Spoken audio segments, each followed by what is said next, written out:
자, 이번 시간 이제 근대사의 경제사의 문화편입니다. 그래서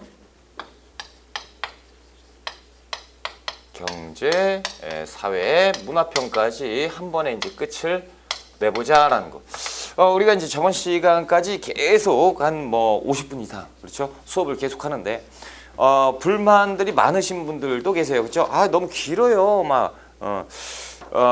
여러분들 이제 짧은 수업을 좋아하시는 분들도 계시지만 나중에 제가 기회가 되면 짧은 수업을 또 만들 생각인데 그 짧은 수업을 좋아하시는 분들 계시지만 강의가 짧다 보면 내가 공부할 양이 많아져요. 그러다 보니까 강의가 또 너무 길면 또 부담되잖아요. 그러니까 제가 한번 절충해 가지고 보통 이 강의가 한 120시간 정도는 해야 국사가 이제 마무리가 되는 거거든요. 120시간 그렇죠? 그런데 이제 실질적으로 120시간은 어떻게 해요? 그렇죠? 여러분들 시간도 없고 하다 보니까 너무 또 짧게 하면 여러분들 수업량이 늘어나요. 공부를 혼자 학습량이 늘어나서 이것저것 공부한다고 시간 다 보내요. 게다가 또 이해가 또 안 되죠? 그럼 다시 봐요. 그러다 보면 이제 한 번, 두 번, 세 번 막 이렇게 보거든. 제 수업에 저는 이제 그 생각이 뭐냐면 수업 한 번만 딱 듣고 여러분들 한 번만 복습 딱 하고 시험 봐도 그러니까 문제를 풀어봤을 때 점수가 나온다는 거죠. 강의가 조금 이제 중요한 제 속도가 굉장히 빠릅니다. 그렇죠? 제 속도가 빠른 수업이에요. 그런데도 불구하고 좀 길게 느끼시게 되겠죠. 그렇죠? 수업 시간이 기니까. 그러다 보면 이제 여러분들께서 불만이 또 그러지 마시라는 거예요. 제가 속도가 빠른데 어떤 부분은 막 착착착 넘어가는데 어떤 부분에 중점해가지고 여러분들한테 설명을 드리잖아요. 저도 하기 싫어요. 솔직히 막 그냥 해드리고 싶은데 그러면 이제 여러분들께서 남는 게 없어요. 그러면 강의 1시간 듣고 1시간을 버린 거잖아요. 그럼 욕먹는 겁니다. 그렇죠? 그래서 최대한 제가 욕먹는다고. 그러니까 최대한 한 번에 끝낼 수 있는 강의를 만들려다 보니까 이해가 필요한 부분, 시험과는 관계없는데도 이해가 필요한 부분이 있죠. 그런 부분에도 설명을 해드려야 되고 그리고 만약에 출제 빈도가 높다. 4번 시험 봐서 4번 중에 3번 이상 시험이 나온다. 그러면 또 자세하게 해드릴 수밖에 없어요. 그런데 4번에서 한 번 나올까 말까 한다. 그러면 쑥쑥 넘어가는 것이고 그러다 보니까 이 시간 안배가 조금 애매하게 됐어요. 그래서 여러분들께서 그냥 뭐 괜찮아요. 뭐 이렇게 저한테 이제 말씀을 해주시면 저는 고마울 따름이고 막 불만이 많다 그러면 또 말씀드릴 저는 이제 계속 설득을 할 거예요. 자, 농담이고요. 최대한 빠른 속도로 이제 또 공부를 해봅시다. 자, 294쪽이요. 불만 갖지 말라고요. 저는 더 힘들어요. 여러분들은 그냥 보고 멈췄다가 또 듣고 그러면 그만이지만 저는 계속하면 얼마나 힘들겠어요. 이 몸에도 안 좋은 분필 먹고 오래 못 살 것 같아. 그렇죠? 그래도 여러분들의 합격을 위해서 이 한 번 불사드시고 있으니까 여러분들도 한 번에 합격한다라는 열정을 가지고 합격을 하시면 돼요. 그렇죠? 합격하고 감사합니다. 한마디 딱 끝. 됐습니다. 자, 질문도 항상 남겨주시고 그렇죠? 1번 개항 이후의 경제입니다. 자, 이제 앞으로 쭉 가요. 개항 근대사니까 그렇죠? 그래서 제국주의 열강의 경제 침탈. 자, 지금 보면 열강이 이권을 침탈했던 모습이 언제입니까? 우리가 아관 파천이 있은 다음에요. 그렇죠? 그래서 조선의 주인이 자리를 비웠으니 당연히 열강들이 그냥 달라드는 거죠. 오른쪽에 왼쪽이죠. 왼쪽에 날개에 보시면 그림을 그려놨죠. 야, 뭐 답이 없죠. 그렇죠? 뭐 금강채굴권, 뭐 광산 산림 뭐 이렇게 나오는데 본문에서 한번 볼게요. 양거래 1번의 열강의 이권 침탈입니다. 아관 파천 이후에 본격화되고요. 미, 푸, 독 할 것 없이 그냥 막 달라드는 거죠. 그래서 열강들이 최국조항, 그렇죠? 최국조항을 다 집어넣어놨잖아요. 대부분. 그러다 보니까 이제 다 가져가는 거야.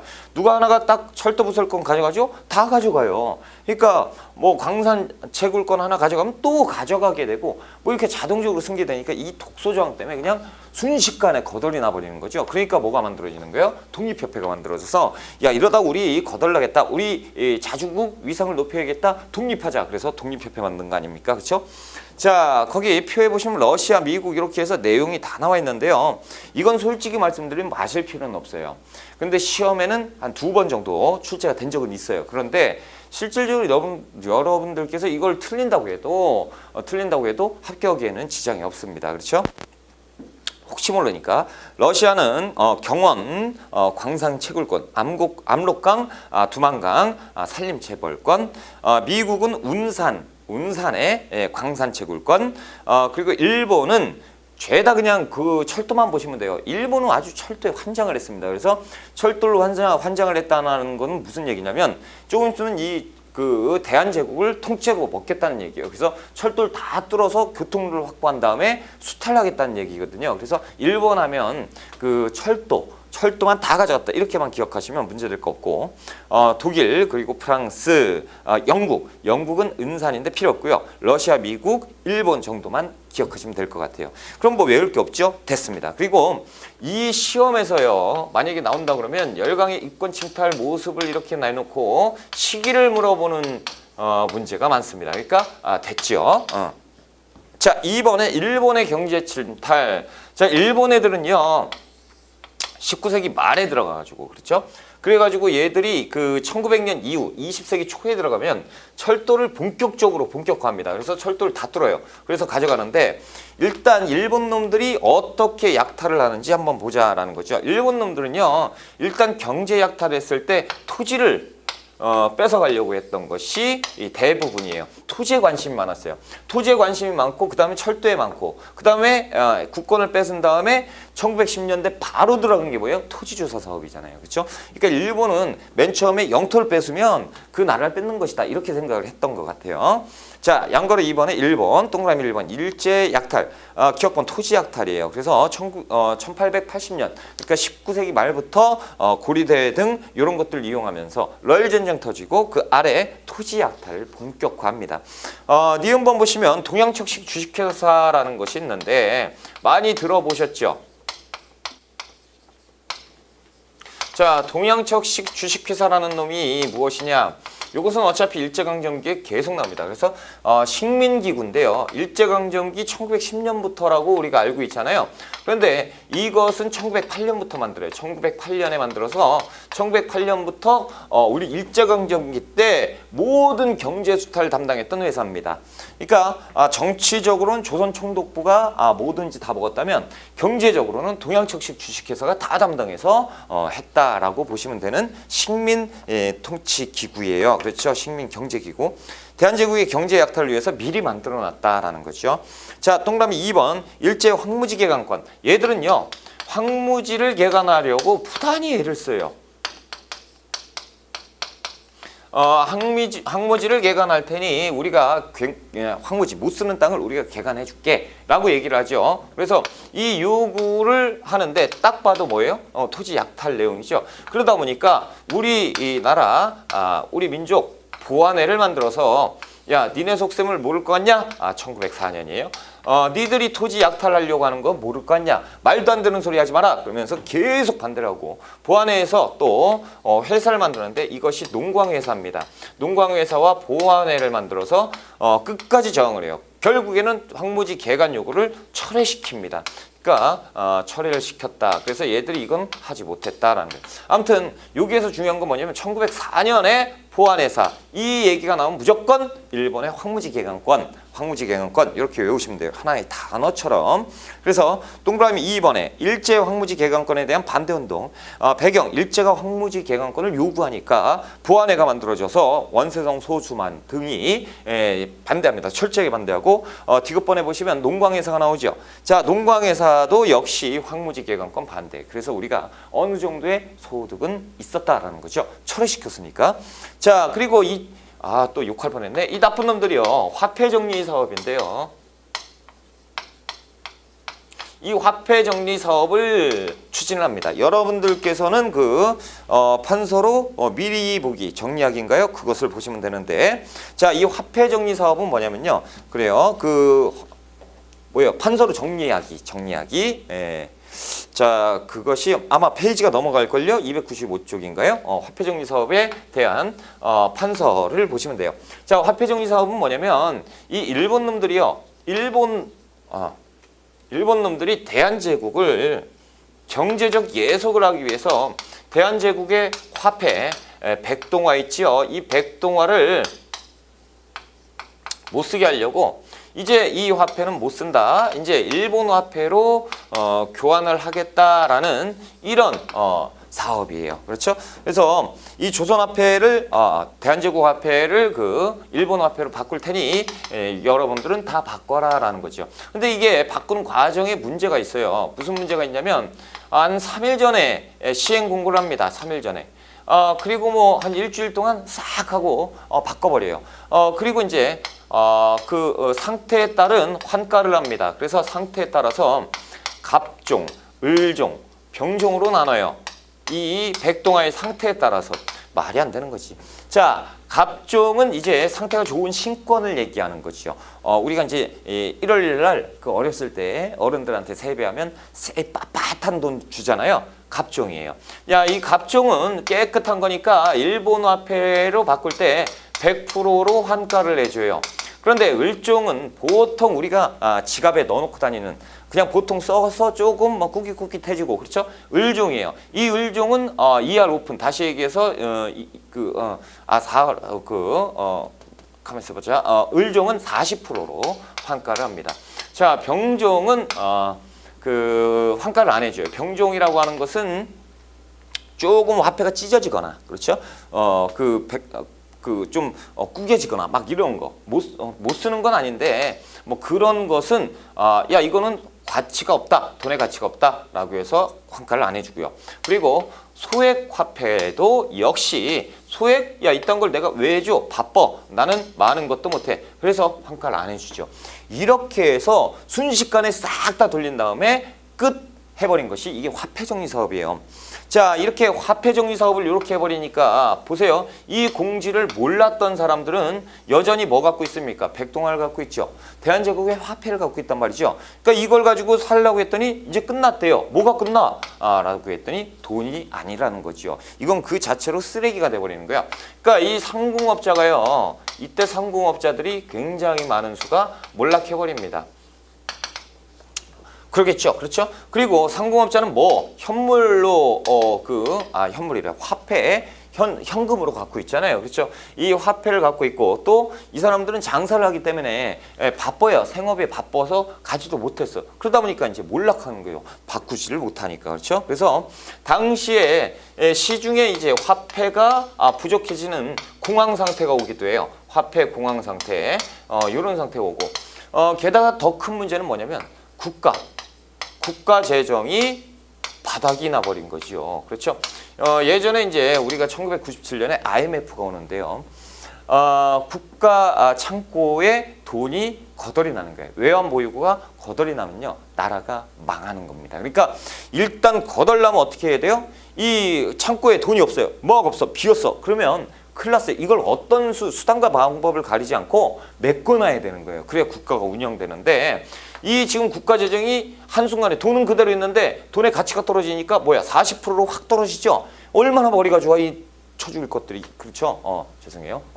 아니 이 머리를 써가지고 이렇게 이제 거덜을 내버린 것이 화폐정리 사업이에요. 이 놈들이 1905년에 메가타라는 놈이 이 일본의 그 재정 고문으로 오는데 고문으로 와가지고 한다는 짓거리가 이런 짓입니다. 자, 그래가지고 일본 화폐로 교환을 해버렸어요. 그래서 이제부터는 대한제국의 화폐가 아닌 일본 화폐가 통화가 되는 것이고, 그래서 국가 재정이 바닥이 났죠. 그러다 보니까 어떻게 됩니까? 국가에서 채무를 지게 되는 거예요. 자, 그러니까 누가 기다렸다는 듯이 일본 놈들이요. 야, 니들 돈 필요하지? 내가 빌려줄게. 그러면서 계속 빌려주는 거죠. 그러니까 국가의 채무가 확 늘어나 버립니다. 그래서 국가의 이 얘들이 얼마 정도 빌려주면 1,300만 원 정도를 빌려줍니다. 1,300만 원이라고 하면 조 단위로 넘어간다 보시면 돼요, 현재. 그러니까 그렇게 갑자기 빚이 생겨버리는 거예요. 편안하게 살고 있었던 대한제국에서 경제적 마비 상태가 오는 거죠. 이렇게 한 2년이 흘러요. 그러다 보니까 이제 일본 놈들이 계속 간섭하죠. 돈 내놔, 돈 갚어, 막 그래버리잖아요. 그러니까 압박을 해버리니까 이 모습을 보고 그럼 그렇지 니들이 라고 하면서 우리 민족들이 대응을 하죠. 이거 안 되겠다. 이놈들이 지금 숨겨둔 발톱을 들이미는구나. 결국에 이렇게 했던 것은 우리나라를 먹기 위해서 아니냐. 자, 그래서 우리나라 우리 스스로 빚을 갚아야겠다라는 움직임이 있으니 그것이 국채를 우리 스스로 보상하자라는 국채보상 운동이 전개가 되는 거예요. 국채보상 운동은 1907년에 되는데 지금 보세요. 이렇게 이어지는 거죠.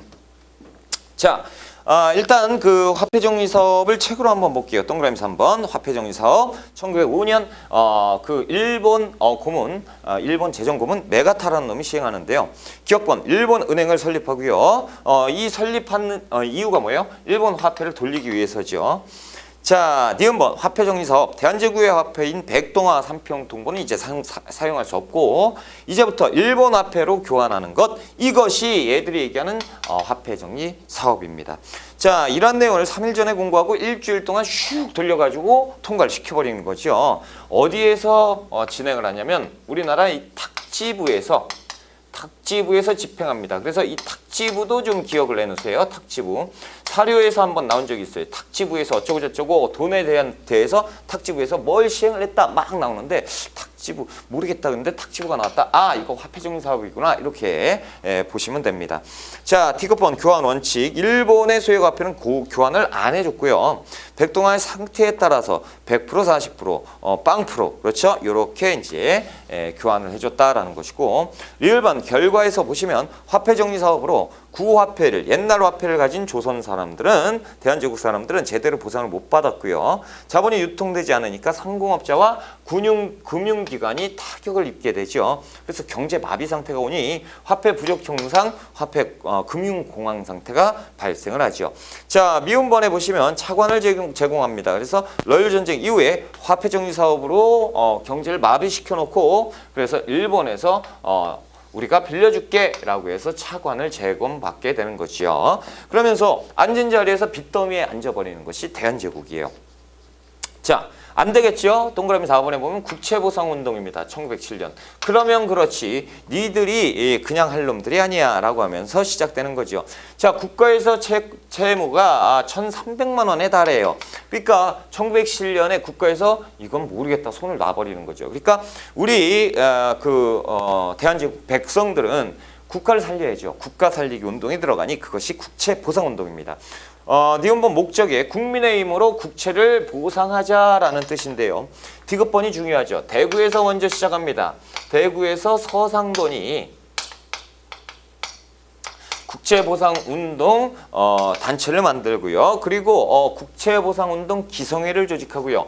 이것이 또 서울로 확대가 됩니다. 서울로 확대돼서 서울에서 또 전국적으로 전국 단위로 확대되는 것이 국채보상운동이에요. 이것이 예전에 우리가 20세기 말에 가만있어 봐. 20세기 말 맞죠? 지금 21세기니까 20세기 말에 이 IMF가 터졌을 때 우리 국민들이 뭐 했죠? 금 모으기 운동했어요. 금을 모으자. 금 모으기 운동을 누가 시행했어요? 정부의 단위에서 정부에서 적극적으로 했습니까? 아니죠. 민간에서 시행했어요. 우리가 금을 모아서 일단 국가의 빚을 갚고 이렇게 하자. 그래서 세계 역사상 이건 뭐 기네스에 오를 만큼 최단 시간에 IMF의 그 경제 간섭에서 벗어난 나라가 우리나라예요. 전 세계가 놀랬죠. 그렇죠? 그때 이것이 갑자기 생겼느냐가 아니고 이때부터 우리는 벌써 국가를 생각하는 그 움직임이 다른 민족하고는 틀리죠. 그래서 이것을 외우셔야 돼요. 그래서 서울에서 시작해서 대구에서 시작됐다. X. 그렇죠? 대구에서 서울로 시작하고 서울에서 또 전국으로 확대 발전된 것이 국채보상운동이다. 이거 무조건 무조건 시험에 나옵니다. 잘 나와요. 모금운동을 전개하는데 금주, 금연, 여성들의 폐물납부. 그래서 이제 현대사에서 IMF 때 금모으기 운동하고 거의 비슷하다라는 거죠. 그리고 언론기관에서도 참여를 하는데요. 대한매일신보, 그리고 황성신문, 그리고 제국신문, 그래서 대왕제에서 시작한 거죠. 그렇죠? 그러니까 얼마나 대단한 거예요. 앞잡담 대왕제다. 와, 외웠다. 자, 이렇게 되다 보니까 이 국채보상운동 일본 놈들이요. 요거 보고 아이고 쉬워하고 있네. 한번 해봐. 어느 정도 하나 해보자. 니들이 이걸 어떻게 갚어? 라고 하는데 이 기성회에서요. 우리 이 민족들이 미친 듯이 돈을 모아서 갚기 직전까지 가버립니다. 그러니까 일본 놈들이 놀래버리죠. 야, 이거 봐라. 이거 그냥 웃을 일이 아니네. 자, 이걸 어떻게 하지? 얘들을 어떻게 탄압하지? 라고 하는데 그래, 이 방법이 있구나. 자, 서울에 국채보상 기성회 간부가 있었으니 그것이 독립운동가 양기탁입니다. 자, 이분이 양기탁이라는 분이 얼마나 힘들겠어요. 그렇죠? 그래서 술 한잔 마시고 집에 가는 퇴근길에 술 마시고 탁 문 딱 열고 딱 갔더니 술집 앞에서 샷다가 탁 하는 거죠. 사진이 막 찍히는 거예요. 뭐야? 막 이렇게 되는데 다음 자 신문에 보니까 일면에 양기탁 그 국채보상 기성의 간사 양기탁 횡령 해가지고 애들이 이 국채보상 모금을 가지고 술을 퍼마시고 다닌다라고 모함을 해요. 일면에 막 실리니까 사람들이 이게 뭐야? 내가 지금 나라빚 갚으라고 그랬지, 네 술 마시라고 그랬어? 그러면서 보상 이 뭡니까? 이게 참여율이 저조해져 버려요. 예전에도 한번 그랬습니다. 우리 현대사에서도 뭐가 있었죠? 사랑의 열매. 그렇죠. 거기에 이제 그 횡령 한번 있었거든요. 그러니까 그때 그 해에 기금이 모금이 거의 안 됐던 적이 한 번 있었어요. 딱 한 번. 이것은 무엇이냐면 보세요. 사람들이 이거 봐라. 내 돈, 나 돈 안 내. 이러면서 참여율이 저조해지고 결국에 이게 안 되는 거죠. 그렇죠? 그런데 양기탁 선생은요. 나중에 재판을 받는데요. 여기서 무죄로 나와요. 무죄로 끝났다라는 건데 벌써 사람들은 이제 마음이 떠나버리고 관심이 없어져 버린 거죠. 그러다 보니까 이제 또 이렇게 돼버린 거고 이 타이밍을 일본 놈들이 이 타이밍 기성의 모금 운동이 잘 안 됐던 이 타임을 놓치지 않죠. 그래서 자 봐봐 어쭈 이것들이 야 니들 돈 더 필요하지. 아니 우리 돈 안 필요한데 웃기지 마. 니네 더 필요해. 그러면서 2천만 원을 강제로 공급을 시켜버려요. 그러니까 빚이 갑자기 3천만 원이 늘어버리니까 이건 완전 좌절 분위기죠. 그렇죠? 이렇게 해서 국채보상운동을 또 탄압을 했던 것이 일본 놈들이에요. 자, 2번 볼게요. 근대 상업, 산업, 금융자본운동 성장 볼게요. 양거로 1번에 상업자본의 육성입니다. 그래서 동그라미 1번에 시전상인. 시전상인은 한국중앙총상회를 조직하는데 요거 하나만 체크하시고 그냥 넘어가시면 돼요. 시전상인은 한국중앙총상회 언제냐? 19세기 말이다라는 거죠. 1898년이었다. 이렇게만 기억하시고 뭐하고 구분하시냐면 한국협회. 한국협회는 뭡니까? 보부상 단체. 여기에 나오는 한국중앙총상회는 뭐예요? 시전상인들의 단체. 그래서 이 시전상인들의 단체 한국중앙총상회는 무엇을 했느냐? 옆에 날개 보시면요. 뭐라고 나와 있습니까? 상권수호운동. 그렇죠? 상권수호운동은 뭔데요? 청상인과 일본 상인이 경제적 침탈을 했었잖아요. 그때 우리 자본가들, 민족 자본가들이 이 일본 상인 물러나 청산 기억나시죠? 그렇죠? 이거 이때 이제 한국중앙총상회가 앞장서서 이 상권수호운동을 전개했다. 동그라미 2번 경강상인 그리고 개성상인 인삼 개성상인 송상이잖아요. 그렇죠? 동그라미 4번 보시면 토착상인 객주여각 보부상은 맨 처음에는 이익을 얻었으나 점차적으로 몰락해가죠. 그렇죠? 그래서 상인들은 큰 타격을 입었고요. 일부는 어떻게 합니까? 모여서 우리가 힘을 갖자 상회사로 발전하게 되고 상회사가 나옵니다. 그 아래 보시면 평양에는 대동상회 그리고 서울에 장통회사인데 이런 회사들이 나오면 이거 19세기 말이구나 이렇게 보시면 돼요.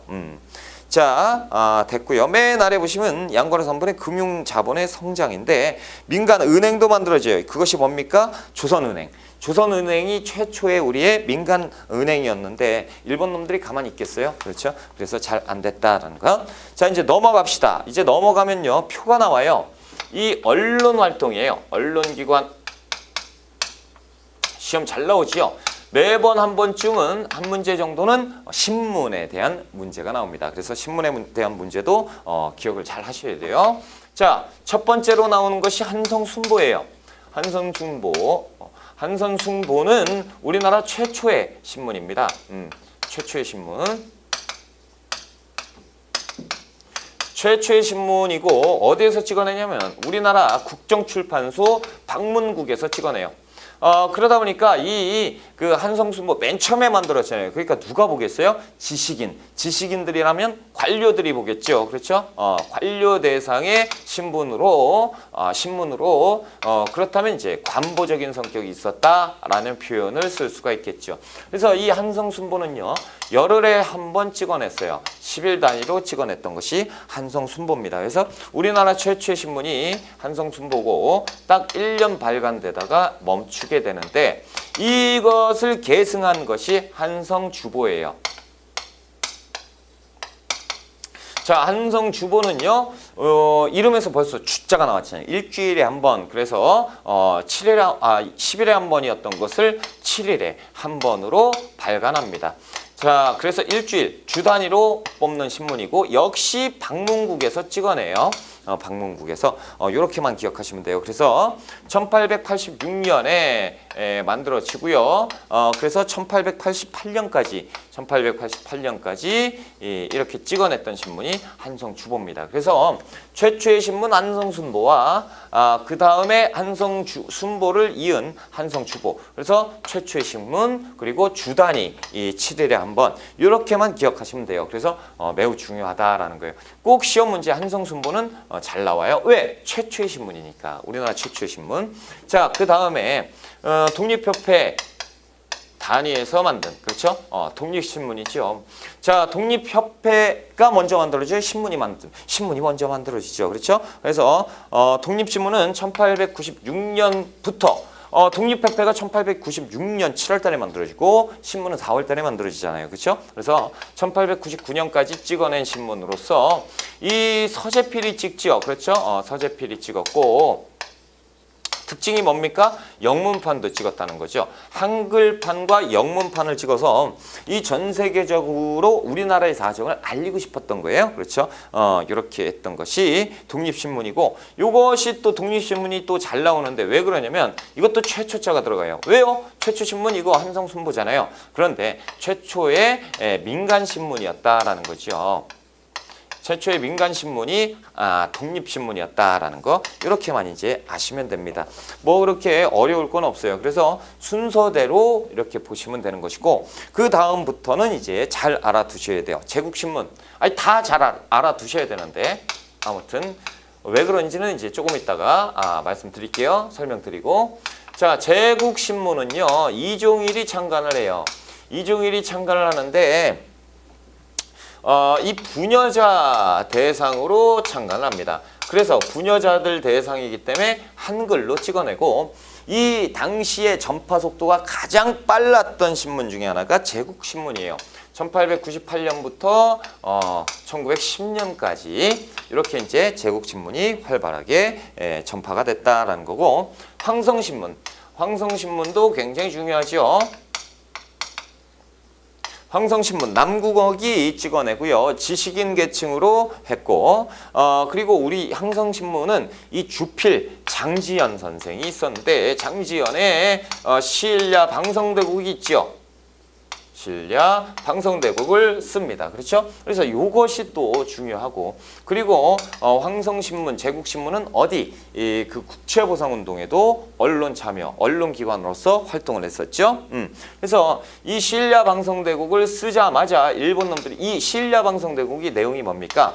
이 1905년에 을사늑약을 강제로 밀어붙였지 않습니까? 그래서 외교권을 뺏겼잖아요. 그러니까 이제 장지연 주필은 시일야 방성대국으로 사설을 쓰는데 저 개 돼지만도 못한 것들이 우리 외교권을 뺏어가고 나라를 막 강압적으로 하고 있다라는 거 지금 욕한 거 아니에요. 그대로 제가 읽은 거예요. 그렇죠? 이렇게 쓰니까 일본 놈들이요 이것들 봐라 그래서 80일 동안 정간시켜버려요. 웃기는 놈들이네 라고 하면서 정간했던 됐던 신문이 또 안타깝게도 황성신문이었다. 그리고 이제 그 유명한 대한매일신보입니다.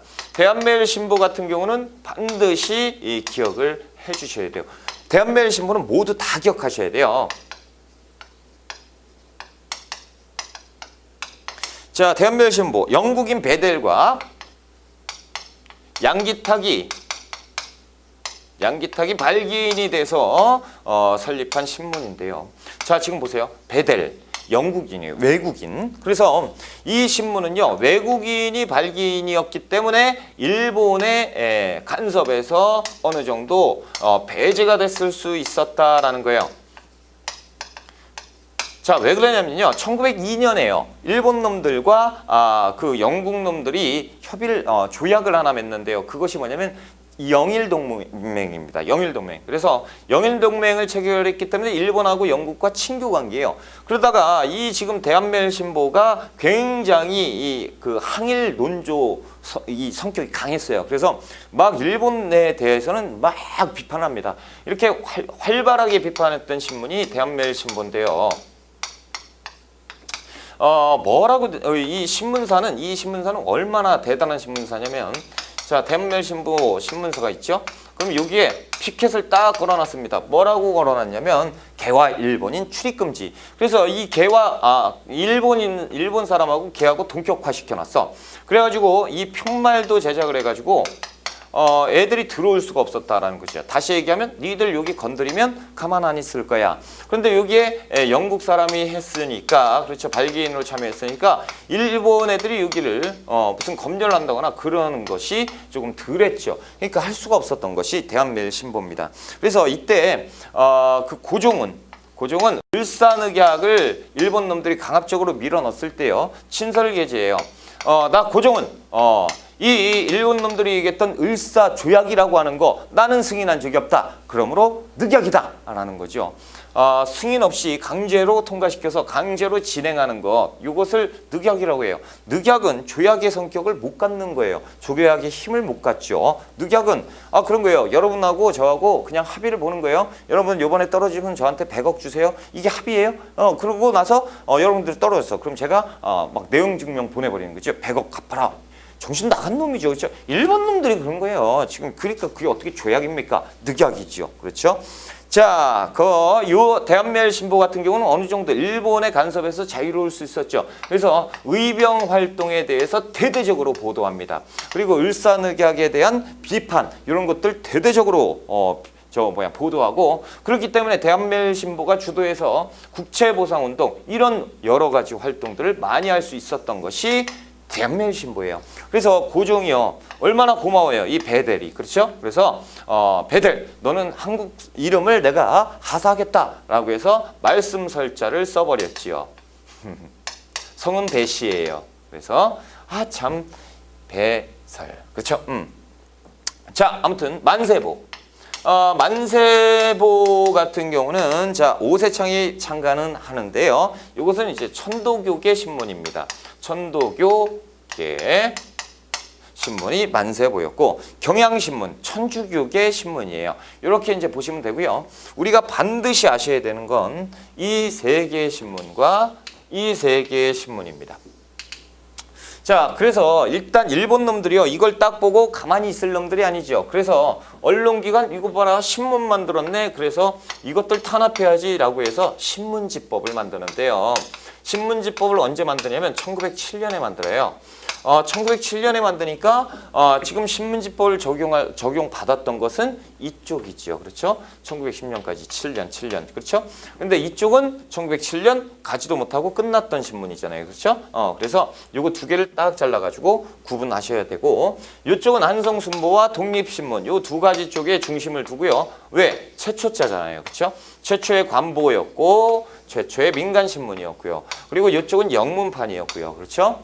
그리고 방문국이라는 것도 기억을 좀 해두셔야 되고요. 자, 제국신문, 황성신문, 대한매일신보 이렇게 해서 기억을 하시고 제가 써드린 것만 기억하시면 돼요. 제국신문은 부녀자 대상으로 해서 전파 속도가 가장 빨랐고 황성신문 같은 경우는 대표적으로 장지연의 시일야 방송되고 자, 그 대한매일신보 같은 경우는 어떻게 하라고요? 싹 다 외우셔야 된다라는 것이죠. 자, 봅시다. 이제 근대 교육이요. 또 한숨 돌리고 자, 한숨 돌리세요, 여러분. 그렇죠? 이제 또 중요한 거 나와요. 교육입니다. 교육. 교육기관에 대해서 또 중요한데요. 교육기관도 시험 잘 나옵니다. 시험 4번 보면 2.5번 나와요. 자, 양거리 1번 근대교육인데요. 근대교육의 시작. 원산학사가 처음에 탁 나옵니다. 원산학사. 이름에서 뭐가 나와요? 원산이지요. 그래서 원산에서 만든 최초의 학교인데요. 최초의 근대적 학교인데 근대적 사립학교입니다. 그래서 원산의 주민들이 돈을 모아서 학교를 설립했어요. 그것이 원산학사예요. 그리고 니은번에 동문학이 나오는데요. 동문학. 동문학은 영어 강습소입니다. 그래서 영어 강습소다 보니까 통역관을 양성하는 통역관 양성소였다라는 거. 통역관을 양성했던 통역관 양성소였다라는 것도 기억을 해주시고요. 그리고 유경공원이 있는데요. 여러분, 유경공원이라고 하니까 유경공원 파크다라고 하는 게 아니죠. 스쿨이에요, 스쿨. 유경공원은요, 정부가 최초로 만든 최초의 관립학교입니다. 근대적 관립학교가 유경공원. 그러니까 최초자가 들어갔죠. 그래서 원산학사와 유경공원 시험 잘 나옵니다. 유경공원 같은 경우는 정부가 세운 최초의 관립학교고 원어민 교사가 초빙이 됐어요. 그래서 헐버트와 길모어가 미국인 교사로 초빙이 돼서 가르쳤거든요. 그러다 보니까 원어민 교사가 넘어와서 가르쳤다. 누구를 가르쳤겠어요? 상류층. 그렇죠. 상류층 자제들에게 교육을 했던 곳이 유경공원이었다라는 거지요. 자, 헐버트에 대한 내용도 잘 좀 기억을 좀 해주세요. 자, 헐버트 일단 동그라미 2번 한번 하고요. 2번 그 헐버트 밑에 정부주도 설립학교. 그래서 교육입국조서를 반포했지요.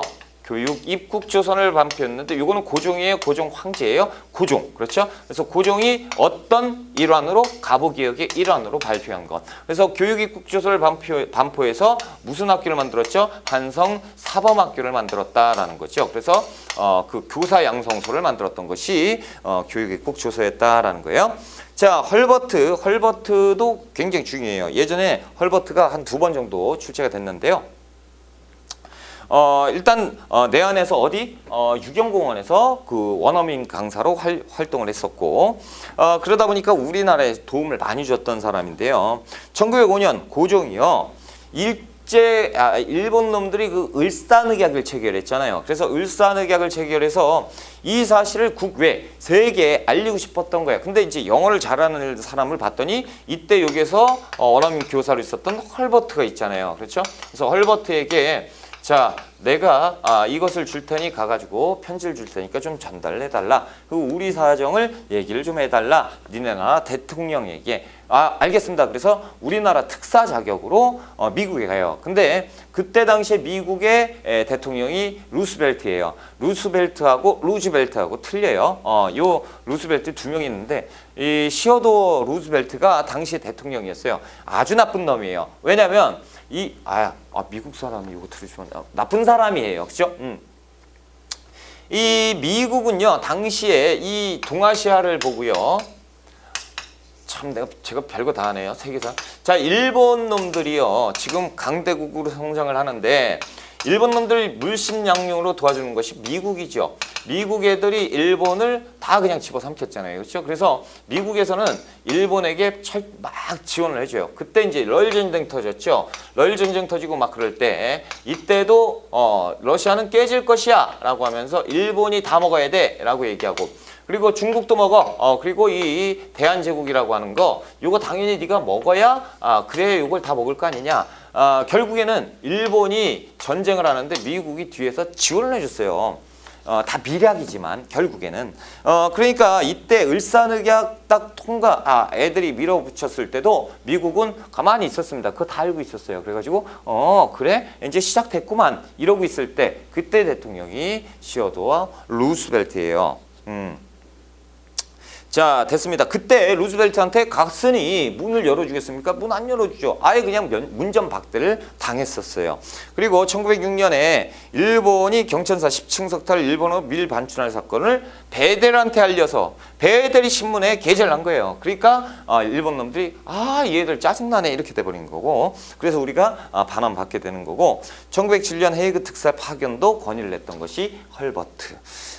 그리고 이제 그 1908년에 귀국했다가요. 1949년에 국빈 대접으로 초빙을 받아요. 아유, 우리나라에 감사했던 외국인. 그래서 초빙 받는데 이 양반이 이제 들어오셔가지고 서울에서 돌아가시는데, 이게 이제 안타깝다라는 거죠. 그러니까 헐버트가 눈 감으면서도 조금 좋아했다 뭐 이런 거죠. 그렇죠? 나는 이제 한국이라는 나라가 뭐 남 같지 않다 뭐 이런 얘기를 하면서, 자 이제 기타 학교 및 학회를 볼게요. 학교 및 학회. 그래서 개신교 계통 학교를 먼저 보자라는 거죠. 자, 배제학당. 그래서 배제학당은 근대 중동교육인데 내용은 뭐 모르셔도 되고요.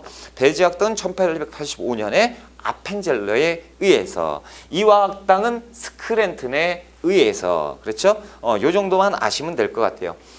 왜냐면 이 양반들은 뭡니까? 그 시험에 출제가 된 적이 있어요. 그러니까 알아두셔야 돼요. 배제학당 아펜젤러가, 이화학당은 스크랜튼이. 자, 그러면 이제 니은번의 민족주의 계통학교인데 우리가 날개로 보세요. 날개 제가 정리를 해놨는데, 민족주의 계통학교는 싹 다 외우셔야 돼요. 서전서죽, 서숙, 이상설이, 오산학교 이승훈이, 신흥학교 이시영, 대성학교 안창호가 평양에서. 그래서 어차피 이승훈과 안창호는 어차피 또 나와요. 그러니까 이제 여기에서 외우시는 게 좋아요. 정주의 이승훈이 1907년에 오산학교를 만들었고, 평양에다가 안창호가 1908년에 대성학교를 만들었으니 이 두 가지는 무슨 일이 있어도 다 외우셔라라는 거죠. 좀 있으면 어차피 자연스럽게 외우게 돼요. 자, 국학연구입니다. 국학이 뭔지 아시죠? 이제 동그라미 1번 국사예요. 신채호, 독사실론 요것만 기억하시고, 그 아래 동그라미 2번에 국어. 기억번에 국학문 혼용체를 보급하는데 19세기 말이니까요. 한성주보, 서유견문, 그리고 됐다. 순한글체 보급, 독립신문, 대한제국, 대한매일신부죠. 자, 니은번 보시면 국문연구소를 1907년에 만들어요. 1907년에 국문연구소. 그래서 우리나라 최초의 국어연구기관이다. 요거까지만 기억하세요. 그 뒤에 유길준, 주시경, 이분들만 아시면 됩니다. 자, 동그라미 3번에 일제가 탄압해요. 보세요. 일본 놈들이 생각할 때, 자, 이 신문이라는 걸 만들어가지고 우리가 신문지법을 딱 만들었단 말이죠. 그래서 이 신문, 이 언론사 한번 죽어봐. 그래가지고 막 통제를 했는데, 그럼 우리 민족 언론 사람들을, 그렇죠, 민족 운동가들은 거기에서 뜯어맞고 이제 신문 포기하고 다 언론 포기하자 그럴 것 같아요? 아니죠. 우리도 편법을 쓰는 거야. 신문지 오케이, 우리 신문지 안 해. 자, 잡지하자. 이런 식으로 가는 거죠. 그러니까 잡지 같은 거 막 만들고 다방면으로 막 해버리니까 얘들은 법 뭘로? 신문지만 관리하는 신문지법을 만들었잖아요. 그러니까 일본 놈들이 핫주 이것들 봐라? 오케이, 그래. 그러면 1년 뒤에 1908년에 출판법 해가지고 통제를 또 시키는 거예요. 동그라미 3번 일제 탄압 출판법 제정으로 1909년에 내용을 검열합니다. 뭐 됐습니다. 그래서 출판법 나오면 거의 출판법은 시험에 제가 본 적은 별로 없고요. 신문지법 1907년, 출판법은 1909년. 신문지법에 조금 중심을 두고 공부를 하세요. 자, 양가로 3번에 문학과 기타 활동입니다. 동그라미 1번 신소설 이인직의 혈의 누, 그리고 혈의 누는 그 뭐 피눈물이잖아요. 그렇죠? 이해조의 자유종, 안국선의 금수회의록. 근데 이제 혈의 누, 자유종 같은 경우 이제 자유연애 내용을 담고 있는데, 그 남성과 여성이 그냥 자유롭게 눈 맞아서 연애해서 결혼한다 뭐 이런 내용들이 있어요. 그러면 지금 보면 그게 뭔 내용이냐라고 하지만 그때는 거의 다가 중매예요. 얼굴도 못 보고 결혼을 하는 그런 경우가 다반사였는데, 그렇죠? 이런 소설이 등장을 하면서 의식이 좀 깨지는 거죠. 안국선의 금수회의록 같은 경우는 동물들이요, 금수들이 모여가지고 회의를 하는 거예요. 그걸 기록으로 남긴 소설책인데, 여기에서 그 여우하고 뭐 토끼하고 고양이하고 막 이렇게 얘기를 하는데요. 이때 일본 놈들을 빗대서 막 얘기를 한 것처럼 얘기를 해놨어요. 그러니까 일본 놈들이 이 뭐야? 이거 우리 욕하고 있는데 압수. 그래가지고 싹 다 압수한 적도 있다. 그것이 금수회의록이에요. 자, 동그라미 2번에 신채시 최남선의 해에게서 소년에게. 그래서 털썩 쫙 하는 거 있죠? 몰라요? 그런 있잖아요. 그게 이제 1908년에 최초의 근대시였다라는 거. 동그라미 4번 보세요. 예술의 변화. 그래서 두 번째 줄에 원각사만 기억하시면 돼. 원각사 최초의 서양식 극장이에요. 그래서 거기에서 공연을 하는 거죠. 연극을 하는 것이 원각사. 그래서 여기에서 은세계, 뭐 치악산 이런 것들도 했었는데 그렇게만 아시면 되고요. 자, 종교 활동이에요. 외래 종교는 밖에서 넘어온 거죠. 기억본 천주교. 그래서 1886년 조프 통상조약 체결하면서 이제 천주교 박해가 끝났죠. 합법적으로 포교 활동을 인정을 받게 되고요. 개신교 그렇고, 동그라미 2번에 민족 종교인데요. 천도교. 이것은 동학의 1대 교주 최재우, 2대 교주 최시영, 3대 교주 손병희가 됐을 때 손병희가 이름을 이제 동학에서 천도교로 바꿉시다. 이렇게 해서 개창을 한 거예요. 동학의 3대 교주 손병희가 천도교로 개창을 했고요. 거기에서 이제 어떻게 보면 이제 종교의 기관지죠. 만세보를 발관을 했어요.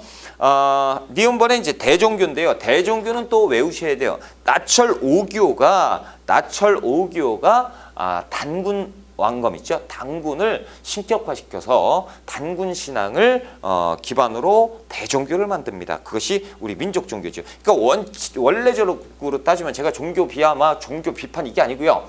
우리 민족은 뭐 믿어야 되는 거예요? 원래 대종교를 믿어야죠. 그런데 대종교 믿으면 그 단군 할아버지가 딱 앉아 있잖아요. 그렇죠? 근데 보통 우리 정서에는 우리가 이제 어려서부터 컸기 때문에 보통 이제 절에 가면 부처님, 그러니까 저쪽 성당 가면 성모 마리아, 그리고 교회 가면 십자가 있고, 그렇죠?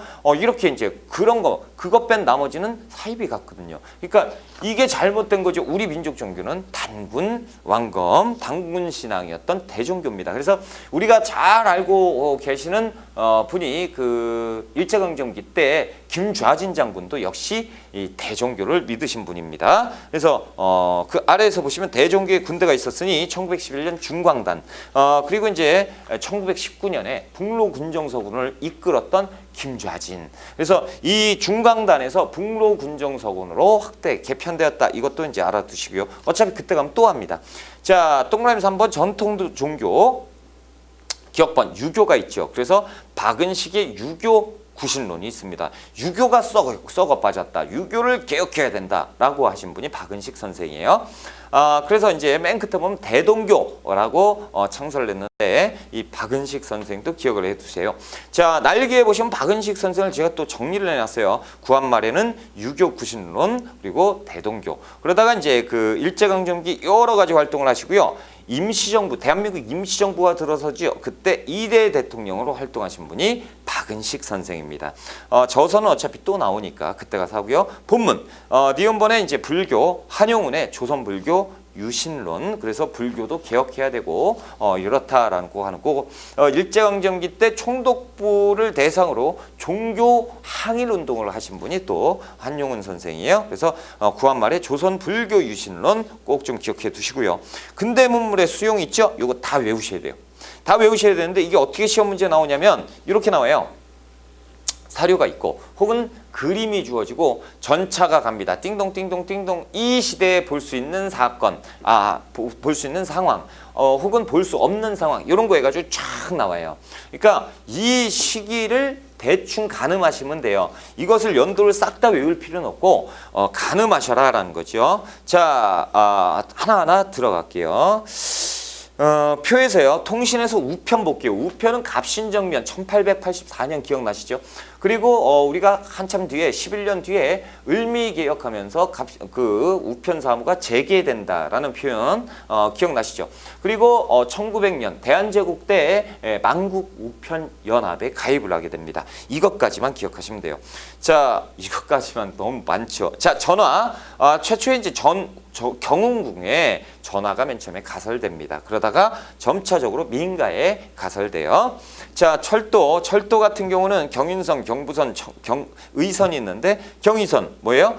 서울 경자지요. 서울과 인천. 경부선 부산, 서울과 부산. 경의선 뭐 의주겠죠. 그렇죠? 그래서 경인선과 경부선은 꼭 좀 기억해 두셔라. 경인선은 자세하게 공부를 하셔야 돼요. 1899년에 착공을 해서 그러니까 이제 1899년부터 맨 처음에 운행이 돼요. 그런데 이게 다 완공된 게 아니고 전체적인 노선이 완공된 것은 1900년이에요. 그래서 미국에 의해서 일본이 뭐 이런 거 필요 없어요. 왜냐면 결국에 다 경인선, 경부선, 경의선 끝부분에 보면 일본이 완성해요. 그래서 일본 놈들이 혈도 다 가져갔고요. 경인선에 보시면 노량진에서 인천까지 이것이 경인선이었다라는 거 이렇게 아시고, 전차는 뭔지 아시죠? 여러분 전철 타보셨죠? 지하철. 그 지하철 한 칸짜리 이런 것들이 시내에서 띵동띵동 돼가지고 우 이러고 다녔던 거, 그거 뭐 드라마나 이런 거 보셨잖아요. 이게 전차예요. 자, 이 전차는 1898년에 만들어지는데 운행은 그 1년 뒤에 1899년에 운행된다라는 거죠. 이것도 아셔야 되는데 미국 쿨브랑과 황실이, 대한제국 황실이 합작했어요. 돈을 같이 내가지고 만든 거죠. 그래서 한성전기회사가 발전소를 돌리면서 전기를 돌리는 거죠. 그러면서 전차가 운행된 건데 서대문에서 청량리까지 왔다 갔다 했다. 일종의 지금으로 따지면 버스죠. 자, 의료 광해원인데요. 1885년에 광해원이 만들어져요. 2월 달에 만들어지는데 한 달 만에요. 그 우리가 흔히 알고 있는 제중원, 그렇죠? 제중원은 아시죠? 들어봤어요. 근데 광해원? 생소한데 제중원이 광해원이 만들어지고 한 달 뒤에 이름을 바꾸는 거예요. 그래서 제중원이라고 돼 있는데 이것은 알렌과 조선 정부가 합작해서 만든 병원입니다. 그리고 이제 쭉 내려가서 독립문이 있었고요. 전등이 이제 1887년에 경복궁 건청궁에서 맨 먼저 팍 하고 불이 터져요. 그러니까 이제 불이 딱 켜졌을 때 신하들이 태양이 막 떴다. 태양 같은 것들이 여러 개의 태양이 동시에 떴다. 막 이렇게 감동해가지고 써놓은 기록이 남아있다라는 거죠. 그리고 이제 석조전인데 지금도 있잖아요. 덕수궁 석조전 안에 가면 르네상스식 건축이 있습니다. 그 안에서 고종이 이 커피를 즐겨 마셨어요. 자, 됐고요. 명동성당은 중세 고딕 양식으로 뾰족하게 되어 있죠. 페이지 넘어가면 있어요. 그림이. 전환국, 돈 찍는 데고, 기기창은요 무기 제조 창고죠. 자, 그래서 시험에는 제가 이제 좀 담아놨어요. 명동성당, 덕수궁 석조전. 그리고 이렇게 생긴 것이 러시아 공사관이에요. 예전에 러시아 공사관 아관 파천할 때 이런 그림 나오죠. 그래서 명동성당, 덕수궁 석조전, 러시아 공사관. 명동성당 같은 경우는 고딕 양식, 르네상스 양식은 덕수궁 석조전, 그리고 러시아 공사관 이렇게 생겼구나. 요거 그림을 통째로 외우셔야 돼요. 자, 의식주도 변화하는데요. 의복. 그래서 동그라미 1번에 보시면 문관 복장 규칙이 있는데 가보개혁 이후에 막 한복이 엄청 불편하거든요. 그래서 양복으로 조금씩 변화하고, 그리고 관복도 그러니까 이제 그 공무원들이 입는 옷도 양복으로 조금씩 변화되게 되는 것. 여성은요, 우리 전통 의상, 전통 한복은요 답이 없어요. 엄청 불편해요. 그렇죠? 여성은 이제 몸을 가려야 돼요. 살이 안 보이는 것이 예의이기 때문에 그 치마 길이가요. 그 바닥을 쓸고 다녀야 돼. 쫙 쓸고 다녀야 되고, 뭐 안에 뭐 저고리에 막 몇 겹 아니 화장실 가면 이제 답이 안 나오는 거지. 그렇죠? 아니 급하면 이제 큰일 나는 거야. 아무튼 그런 옷이었는데 이 구한말 들어가면요, 서양 의복이 들어오면서 점차적으로 치마 길이가 짧아져요. 그래서 이제 무릎 아래, 바로 아래까지 이렇게 짧아져. 그러면 속살이 비치잖아요. 그렇죠?